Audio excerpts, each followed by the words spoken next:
my hand into my pocket Jesus. to get a pocket knife out and then deploy it, spring assisted or not.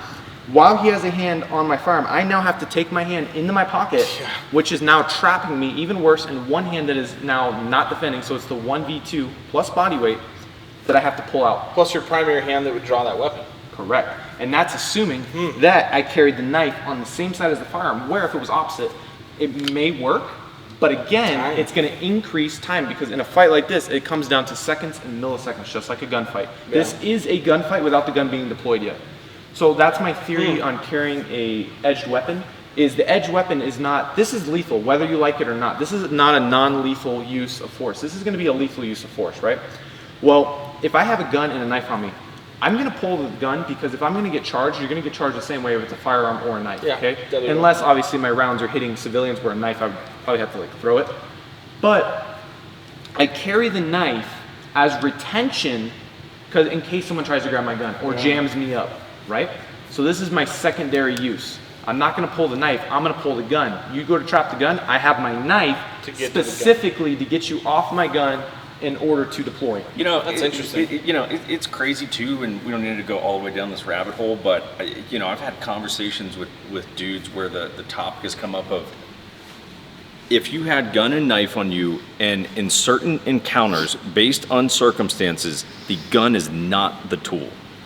Because fucking bystanders, pavement, houses, surrounding shit, where you're just like, dude, I cannot be sending lead flying into planet Earth right now. Like, there's times when that's a reality. No, that is absolutely true, and I do agree on that. That's why I said you gotta know your backdrop, and you gotta watch out for hitting. Every bullet you fire, we talked about this last time, has a lawyer attached to it, right? So we need to be, very careful with that. But in that fight or flight situation, right, especially for someone who's never been in a gunfight or even been in a fight, period, and they carry a gun, they carry a knife, calling it right now, the gun is going to be the deployment option. Sure. And assuming that we're in some sort of situation like that, it's going to be close encounters. Remember last time we talked about, if we're super far away, one, I could just leave, whether it be in a vehicle, by foot, if the guy keeps following you. We're using verbal commands, right? So we're using different, exactly, we're using escalation tactics, de-escalation tactics. It's most likely going to go hands-on first. We're not going to be here talking, and I just draw. I'm not going to draw. This is most likely going to be some sort of fighting situation. And again, if he is throwing punches, I'm not going to cover and come down here. My goal might be something close the distance here, right? It's not going to be, right? We're not police officers. I'm not going to be out here like this, right? So, and I'm also not going to be out here like, okay, come at me. It's not. I'm not going to. Especially at that distance, because I'm going to draw. Assuming you have a weapon too. Yeah. Or if not, you leave, or there's bystanders. I now just brandished a weapon. Yeah. It doesn't have to be a firearm. It's still brandishing a weapon, and that could be attempted assault with a deadly weapon due to a threatening reasoning. Yeah. Does that make sense? Yeah. So you have to look at legalities.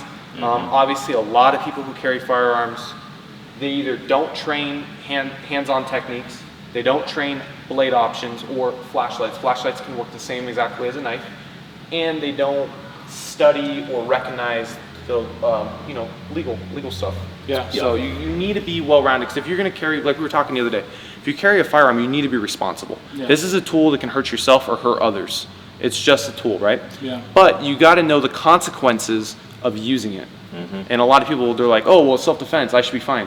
You're going to jail, dude. Doesn't matter, self-defense shooting or not. You're gonna go to jail. Or eventually, you're very least you're winding up in court. You're in not just you're gonna end up in the civil court too, where that family, even though that guy mugged you, tried to kidnap your child, you shot them, right? Guess what? You're still getting civil sued. Yeah. Yep.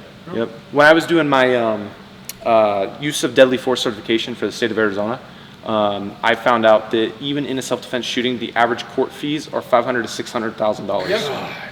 Yeah, so when I first started getting into training, the guy said, if you're not willing to lose, you might walk away with your life, but you're going to lose your house, your job, bankruptcy. Yep. Probably going to ruin your marriage. It's like, if you're not willing to lose all that, but still be alive, or a loved one is alive, then do not carry a gun. I 100% agree. I mean, this is a class like 400 people. Like me and 20 other people were like, you know what's funny? I'm willing to lose that. Is so many people listen to that, and it goes in one ear and right out the other, and they're, like we talked about last time, they're just cowboys. They want to carry that gun.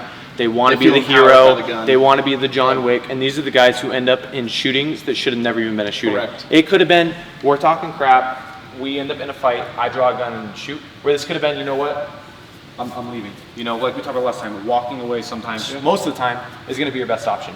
Yeah, a lot of people think, you know, shooting in Target, they're gonna be John Wick and go save everybody. A fight is a mutual agreement. Dude. Unless you come up and attack me, that's violence, because that is me, I'm not agreeing to fighting you, but if we're both here, we're both talking crap, and we end up in some sort of situation or conflict, that was a mutual agreement between both of us. Yeah. But if I'm walking away, I have now tried to add some sort of deterrent, and I'm trying to de-escalate, and I'm trying to go home, go on with my business. But if you come up and assault me, well, now we consider that a violent situation. That is no longer a mutual fight.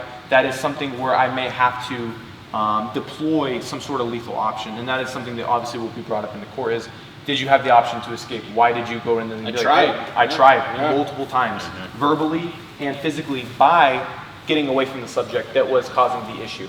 But sometimes it doesn't work like that, right? Yes. We're putting our groceries in our car, or you know, we're walking through a dark alley, and you know, whatever. Also, the biggest thing, ego, dude. It's ego. Those same guys, oh no, I didn't cut you off. Fuck you, dude. No, fuck you. Yeah. Be like, hey, cut you off, man. Hey, my bad, dude. And it's as simple as that. I'm good. Dude, my ego is, you're not gonna hurt my feelings. That's the thing. Yeah. Are you willing to again risk your bankruptcy, your house, everything, dude, your family, yeah, right? Everything you own, your life savings, your job, just because of X, Y, and Z. When it could have been as simple when you're in your jail cell and you're thinking, I should have just walked away. Should have just took the L, dude. Should have just walked away. You know, it was going to hurt your pride, your ego. It doesn't matter because you still have more than that person, and that person's just having a worse time than you are.